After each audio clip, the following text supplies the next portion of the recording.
Marcus and Derek started on the same day, same orientation, same steel-toed boots, same fluorescent lights humming overhead at 5:47 in the morning, same $17.40 an hour, same distribution center on the edge of the town that smelled like cardboard and rubber and something you could never quite name. That was 10 years ago. Today, Marcus is still there. Derek is not.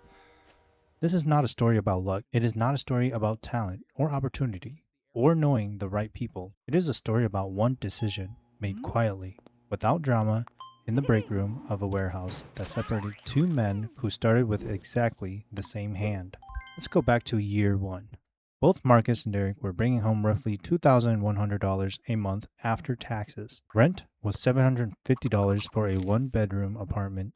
Each of them shared with a roommate, splitting it down the middle at $375 each. Car payment for Marcus was $310 a month. Derek drove a 2003 Honda Civic he bought for $4,200 cash from a guy in his neighborhood.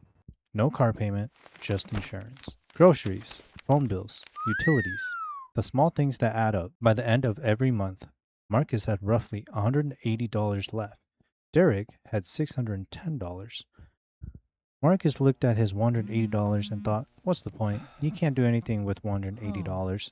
So he spent it. New shoes, a night out, streaming subscriptions, things that felt like living. Derek looked at his $610 and automated $500 of it into a high yield savings account he opened on his phone in 11 minutes. He lived on the rest. Not comfortably, not without sacrifice, but he lived.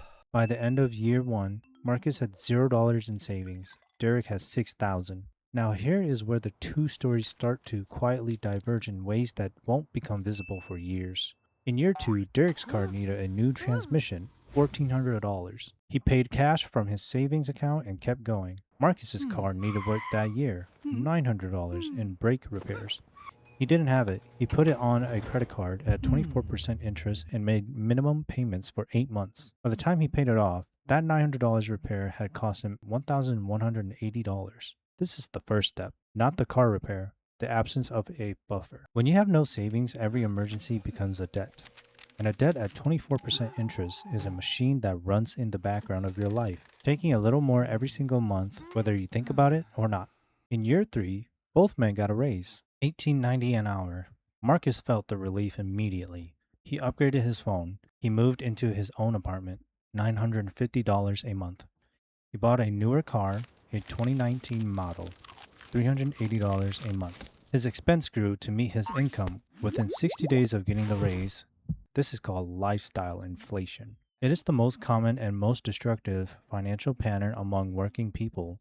Every raise becomes a new floor, not an opportunity. Derek also got the raise. He increased his automatic savings transfer from $500 to $650 a month.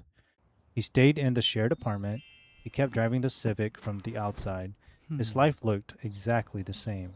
From the inside, the numbers in his savings account was approaching $18,000. At $18,000, Derek did something Marcus never considered. He opened a Roth IRA and began investing $200 a month into a broad index fund. He did not know everything about investing. He watched 2 YouTube videos and read 1 article. He understood enough that over long periods, a diversified index fund had historically returned somewhere between 7 and 10% annually. He understood that time was the engine, that starting at 24 years old was not the same as starting at 34 years old, that every year he waited cost him more than a year. Marcus, at this point, had $400 in a checking account and $2,300 in credit card debt. Year 5. Marcus got hurt on the floor. Nothing serious, a strained back from a repetitive lifting motion. He missed 11 days of work. 11 days without pay because he had used all of his PTO during a week he took off in February. His rent was late. His car payment was late. He borrowed $600 from his mother. The shame of that, of being 30 years old and borrowing money from a woman who worked 2 jobs, sat with him for a long time. Derek also had a hard year 5. His roommate moved out. For 3 months, he covered the full rent alone, $750 a month, while looking for someone new. It was tight. He paused on his IRA contributions for 2 months, but he did not go into debt. He did not borrow from anyone. His savings account absorbed the shock and kept him level. This is what saving is actually like. Not a number on a screen, not a retirement plan. It is the difference between a bad month and a catastrophe. It is the thing that turns emergencies into inconveniences instead of debt spirals. By year 7, Derek had 31,000 in savings and 14,000 in his Roth IRA. At a 7% annual average return, that 14,000 without him adding another dollar would be worth approximately 53,000 by the time he had turned 65 years old. But he kept adding every month, automatically, without thinking about it, without willpower. The system did it for him. He also did something in year 7 that changed his trajectory. He took a 2000 online certification course in supply chain logistics over 6 months, paid for entirely from savings while still working full shifts. When he finished, he applied for a coordinator position at a different facility, a salary role at 52,000 a year. He got it. Marcus applied for the same type of role 2 years later. He did not have the certification. He did not get it. Year 10. Marcus is still on the floor. $21.50 an hour now. The raises came, they always come, slow and steady, and never quite enough. He has $900 in savings. He has $4,100 in credit card debt across 2 cards. He has a car he still owes $6,200 on. Every month, he makes it work.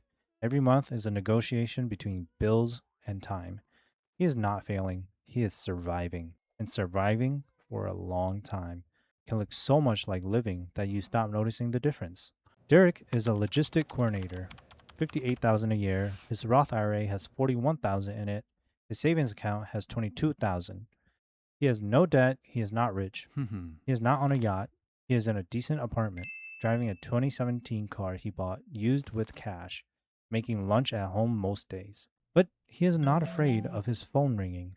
He is not doing math in his head at a grocery store. He is not one bad month away from a crisis. Same starting line, same hourly wage, same cardboard and rubber smell at 5:47 a.m. in the morning. The difference was not income. It was not intelligence. It was not luck. It was $500 a month, moved automatically before Marcus ever had a chance to spend it, into an account he had treated as untouchable. It was a used car instead of a car payment. It was a buffer that turned emergencies into inconveniences. It was an investment account opened on a phone in 11 minutes that quietly compounded in the background of a regular working life for 10 years. None of this required a raise. None of it required a different job. None of it required anything Marcus did not already have access to. The warehouse was never the trap. The plan was. If you are Marcus right now, and a lot of people are, here's where you start. Step 1. Open a high yield savings account today. Not tomorrow, today. Transfer whatever you can. $20, $50. The amount does not matter yet. The account matters. The habit matters. Step 2. Automate it. Set a reoccurring transfer for the day after your paycheck lands. Make it happen without a decision. Decisions require willpower. Willpower runs out. Automation does not. Step 3. Stop the debt from growing. Minimum payments on everything except the highest interest debt. Attack that one first. When it is gone, roll that payment into the next one. This is called the avalanche method and is the fastest way out of debt spiral on a limited income. Step 4. When the debt is gone and you have 3 months of expenses saved, open a Roth IRA. Put in whatever you can. Invest in a single broad index fund. Set it to automatic. Walk away. Step 5. Time. What is the last ingredient? Not talent, not a promotion, not a windfall. Just time and a system that works while you sleep. Marcus and Derek clocked in at the same time 10 years ago. One of them built a different life, not because the warehouse gave him a way out, but because he built one himself.